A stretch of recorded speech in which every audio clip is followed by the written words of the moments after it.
Anyway, I'm here to talk about self-control and the active ingredient, perhaps, which is willpower. As Lisa said, I'm a scientist. I'm not a clinician or a counselor or a motivational speaker. We are motivated as scientists by curiosity, but we're always pleased when we do something that turns out to have some relevance or use to the general public. And so we're pleased to find that people were very interested in what we've been doing on self-control and the idea of willpower. The book, which Lisa mentioned and to our surprise became a big bestseller, has this title, Rediscovering the Greatest Human Strength, or Our Greatest Strength. And that calls for some justification.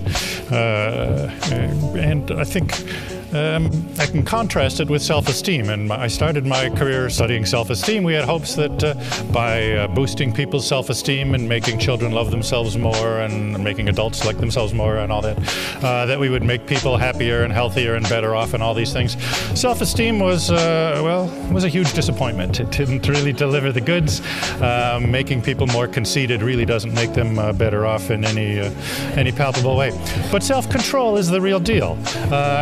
Evidence continues to come out all the time about people with good self-control do better than others. They are more successful in their jobs, they're more successful in school at all levels, they have better relationships to others, more stable, less conflict, they're more popular with their friends, better relationships with family, they're happier, they have less stress in their lives, they are better adjusted on all sorts of behavioral and mental health measures.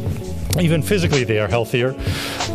They avoid all sorts of problems. They're less likely to go to jail, less likely to engage in abusive relationships, engage in crime, less prejudice against others, and so on. And at the far end of life, people with good self-control actually live longer than others. Well, that's quite an impressive list for something that's a psychological trait, and I think warrants paying considerable attention to it. And the bottom line there, it's actually difficult to identify any major personal problem that lots of people in society are suffering from that doesn't have some degree of self-control failure as at least part of it. So it has great practice.